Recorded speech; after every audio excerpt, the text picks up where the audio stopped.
The Battle of the Alamo by Amy Jane Levitt. Illustrated by Martin Bustamante.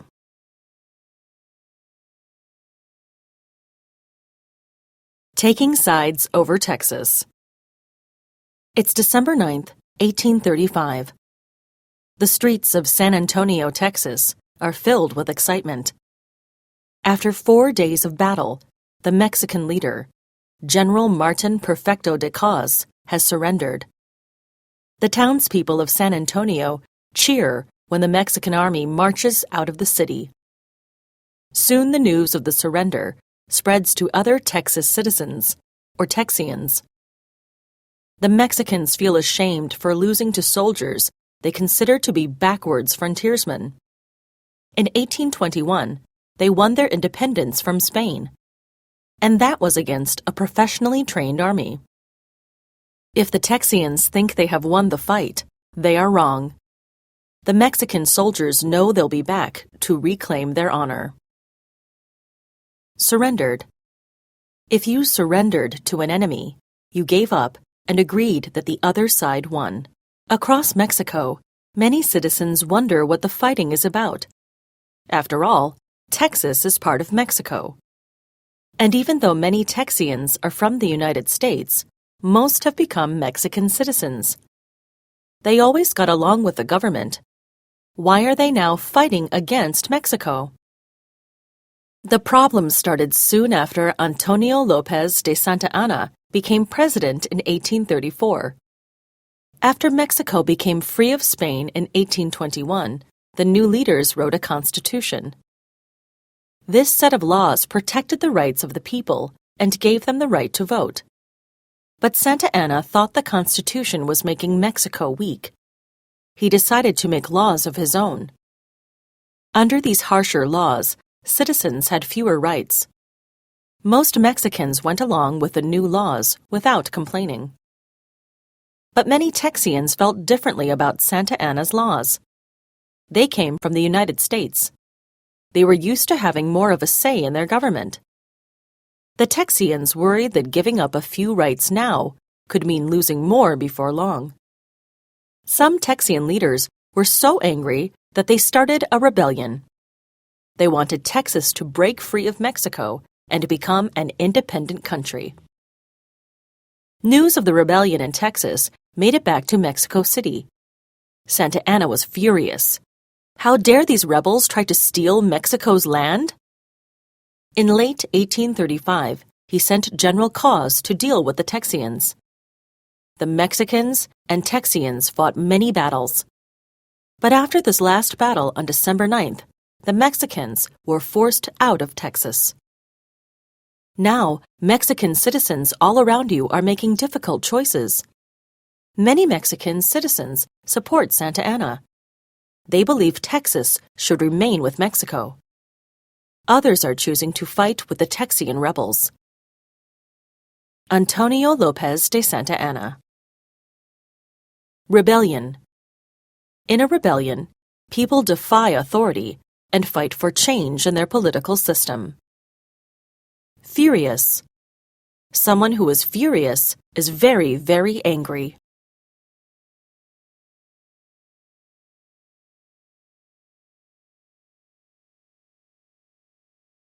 Fighting for Texas. You were born in Louisiana. You came to San Antonio 10 years ago to buy land and become a Mexican citizen. You paid your taxes and obeyed the laws. But you no longer want to be a Mexican citizen. You think Santa Anna's strict laws are unfair, and you've joined with many other Texians in a fight for independence. Since General Cos was defeated, rumors have buzzed around town. Some claim Santa Anna is marching north with an army of thousands. Others say he won't come until spring. Just in case, you send your wife and children to Louisiana, where they'll be safe. Nearly 150 men make up the garrison in San Antonio. Only a few men are trained soldiers. William Travis is one of the leaders. He shares command with Jim Bowie, who is one of your best friends. A few men have joined the garrison from the United States. The other day, famous frontiersman Davy Crockett led a group from Tennessee into town. Early in the morning on February 23rd, you were standing guard at San Fernando Church. Suddenly, you spot movement on the horizon. Hundreds of soldiers are marching from the south. The rumors were right. You yank the bell's rope. "Santa Anna is coming!" you yell. Townspeople dash through the streets. Many flee the town. Others rush into the Alamo. Church leaders called missionaries lived in the Alamo about 100 years ago. Some buildings in the Alamo don't have roofs, and the tall walls surrounding the buildings are crumbling. But it's still the safest place to go. Once inside the Alamo, you see Almiron Dickinson struggling with the cannons. Nearby, Travis is sending John Smith to the town of Gonzales to round up volunteers to help fight. You rush to Dickinson's side. "Is your family safely inside?" you ask. "Yes, Susanna took baby Angelina into the sacristy," he says. The tiny sacristy is near the chapel. It's probably the safest place in the Alamo. As you work on the cannons, more residents make their way into the Alamo.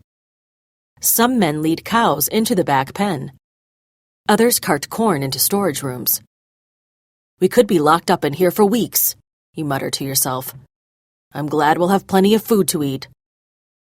Suddenly, you hear a child's cry for help. You peek through a small window. 8-year-old Enrique Esparza is standing below you. The Alamo's front gates have already been locked and he can't get in. You lift him through the window.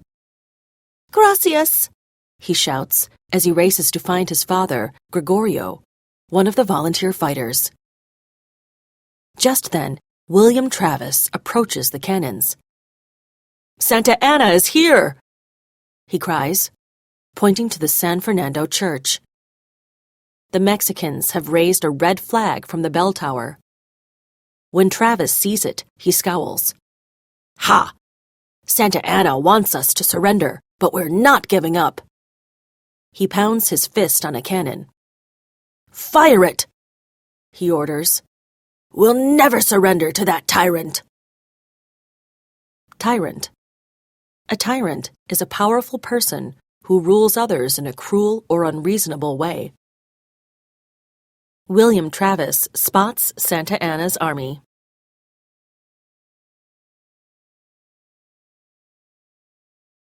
The Alamo included several rooms which varied in size. Dickinson loads the cannon. "Stand clear!" you shout as you pull the cannon's rope tight. Boom!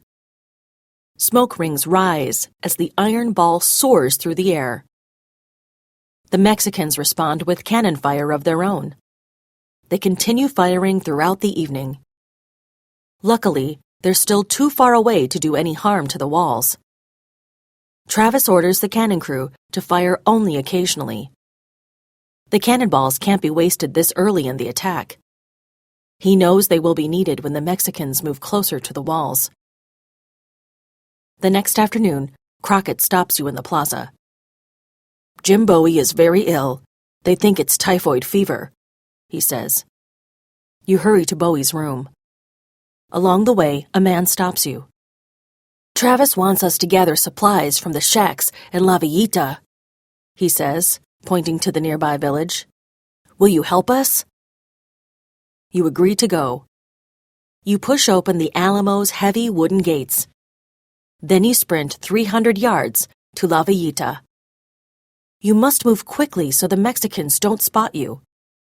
You search all the shacks and return with baskets of food, clothing, and blankets. Occasionally. If you do something occasionally, you do it only once in a while. That night, the Mexicans continue shooting cannonballs at the walls. It seems like the explosions are getting louder and louder. The next morning, you're patrolling back in the Alamo. You see a line of Mexicans marching into La Villita. You join a crew atop the wall, aim your rifle, and fire. The Mexican soldiers dive behind the shacks for cover. They return fire, but many have already been hit. The Mexicans retreat, dragging their wounded comrades with them. Later, there is talk that Crockett needs help defending the south wall. You also hear that Travis wants men to burn La Villita so the Mexicans can't use the shacks for protection again. You decide to burn La Villita. Davy Crockett and other Texians defending the south wall.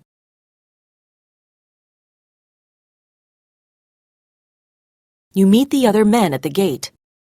You light a torch and dart toward the small wooden shacks called jacales. You touch your torch to the walls of one of the jacales.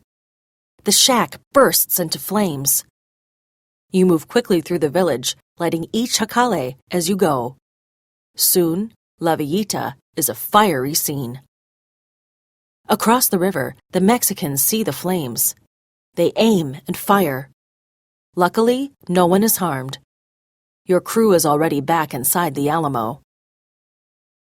The jacales in La Villita quickly burst into flames. On March 1st, John Smith returns with 32 men from Gonzales. Travis is grateful they have come, yet worry shows on his face. He's been sending out messages daily. So far, only the town of Gonzales has responded. 2 days later, you walk through the plaza. Smith is leaving to deliver a message to the Texian leaders in the town of Washington on the Brazos.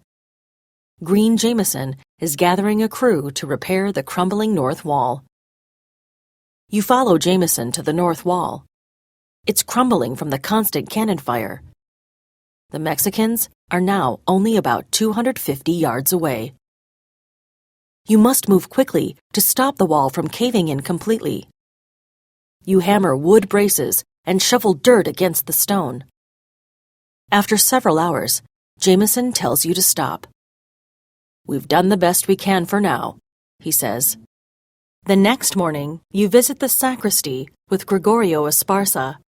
His children race to his side. Almaron Dickinson and his wife rock their baby to sleep. You spend the day there with your friends. You're grateful that your family is far away from this place. On the afternoon of March 5th, you return to help Jameson secure the north wall. Davy Crockett approaches. "Travis has ordered a meeting in the main plaza," he says. Secure. When you secure an area, you make it safe from being attacked.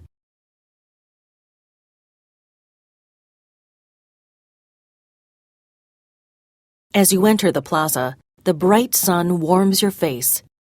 Everyone is here: the defenders, the women, and the children. Even Bowie is carried into the plaza on his cot. Travis addresses the group. You can tell by the sad look on his face that he doesn't have good news.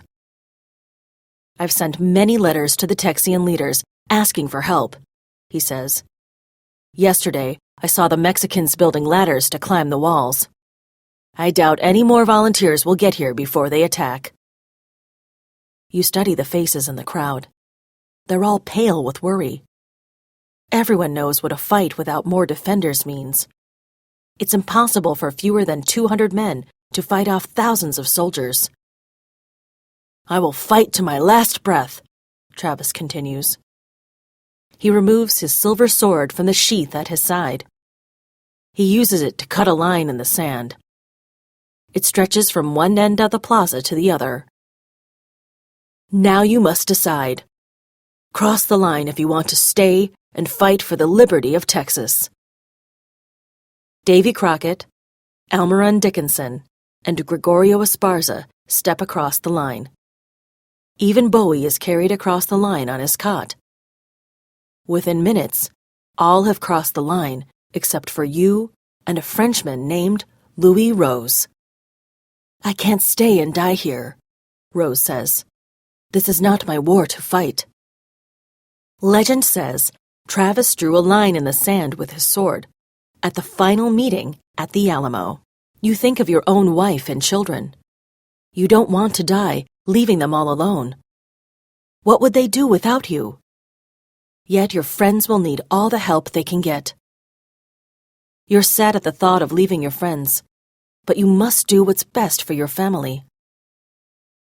I'm sorry, but I must leave too, you say. You glance at the men around you. No one frowns upon you. They respect your decision. Travis thanks you for your service. Crockett and Bowie wish you luck. As you prepare to leave that night, you look back one last time across the Alamo. Davy Crockett and his men are guarding the south wall. William Travis and Almiron Dickinson work on the cannons. Candlelight glows from Jim Bowie's room as he struggles to stay alive one more night. You hear the women in the sacristy softly talking. You believe this is the last time you'll see your friends alive. With this image burned in your memory, you climb over the tall stone wall and race into the darkness. You make it past the Mexican batteries without being detected. As you run northward to freedom, you know you've made it. You will see your family again.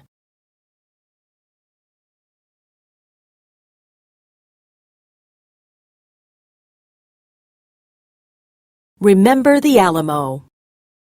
By dawn, on March 6th, the Battle of the Alamo was over. The Mexicans won. As he promised, Santa Anna did not take any prisoners. Every Texian defender inside the Alamo died in the battle. All of the women and children in the Alamo were allowed to leave. The Mexicans tore down the Texians' flag. The Mexican red, white, and green battle flag was put up in its place. Santa Anna wanted to make sure every defender was dead, especially the leaders. He demanded to see the bodies of William Travis, Jim Bowie, and Davy Crockett. The Mexican soldiers searched the defenders' bodies for weapons and valuables. Then they heaped the bodies into a pile and burned them. Texians weren't the only ones to die that day. Hundreds of Mexican soldiers were killed or wounded. Santa Anna would have lost far fewer men if he had waited for the 12-pound cannons to arrive. Many Mexican soldiers and officers lost respect for Santa Anna because of his decision to charge the Alamo before the larger cannons arrived. Santa Anna ordered Alamo survivor Susanna Dickinson to carry a warning to Texian leader Sam Houston. If the other rebels did not surrender, they would share the same fate as their Alamo friends. Susanna walked 70 miles east to Gonzales, carrying her daughter Angelina. When she arrived, she gave Houston the message. She also told him what she witnessed at the Alamo. Houston ordered everyone to leave Gonzales. Then he burned the town and marched his army east towards San Jacinto. On April 21st, Santa Anna and his men were resting near San Jacinto. Houston attacked and caught Santa Anna by surprise. As Houston's army charged, they shouted the battle cry, "Remember the Alamo!" The battle was over in 18 minutes. This time, the Texians won. Susanna Dickinson. On April 21st, 1836, Texians battled Mexican soldiers at the Battle of San Jacinto.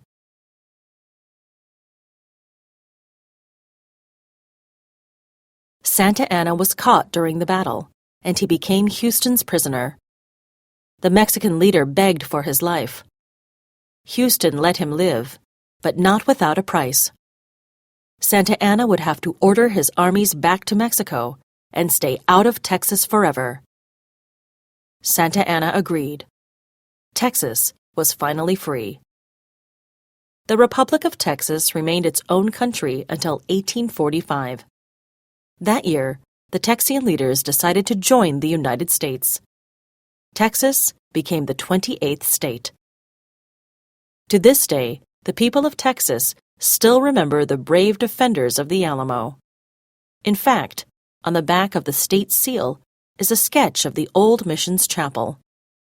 Above it is written Houston's battle cry from San Jacinto. Remember the Alamo. The Alamo, to remember the people who lost their lives there.